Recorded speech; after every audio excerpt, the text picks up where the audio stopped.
বিয়াৰ শেট্টি এনএমচি কোম্পানীৰ ফাউণ্ডাৰ আৰু ডুবাইৰ একমাত্ৰ লাৰ্জেষ্ট হেল্থ কেয়াৰ কোম্পানী। এইটো company health care service provide কৰে আৰু বিয়াৰ শেট্টিয়ে মাত্ৰ 600 টকা লৈ ডুবাইলৈ শিফ্ট হৈছিলে আৰু তেতিয়া সি তাত গৈ এটা বস্তু অবজাৰ্ভ কৰিছে যে ডুবাইৰ যোনটো হেল্থ কেয়াৰ সিস্টেম সেইটো বহুতো পিছ পৰি আছে আৰু এমএনচি কোম্পানী নামৰ এটা হেল্থ কেয়াৰ কোম্পানী ষ্টাৰ্ট কৰে আৰু বিয়াৰ শেট্টিৰ ওচৰত লাক্সাৰী সকলো বস্তু এভেইলেবল আছিলে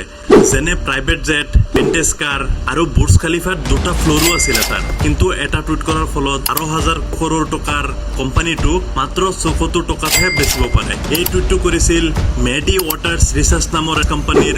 ফাণ্ড মেনেজাৰে আৰু বেচিকেলি এই টুইটত এইটো কৈছিলে যে এমএনচি কোম্পানীৰ বহুতো এনেকুৱা ফাইনেন্সিয়েল ইৰেগুলেশ্যন চলি আছে তাৰ ফলত এই কোম্পানীটো যে ডেপ্টত আছে আৰু এই টুইট কৰাৰ ফলত এইটো কোম্পানী বেয়াকে ক্ৰেছ কৰি যায় আৰু বিয়াৰ শেট্টিৰ এমএনচি কোম্পানীটো লণ্ডন ষ্টক এক্সচেঞ্জতো লিষ্টেড আছিলে আৰু যেতিয়া এই টুইটটো কৰিছে এই টুইটটো কৰাৰ পাছত 78% ষ্টকৰ প্ৰাইচ ডাউন হৈ যায় যাৰ ফলত কোম্পানীটো ক্ৰেছ কৰি যায়। তো এইখিনি আছিলে এনেকুৱা ইনফৰ্মেটিভ ভিডিঅ'ছৰ কাৰণে পেজটো ফ'ল' কৰি থ'ব।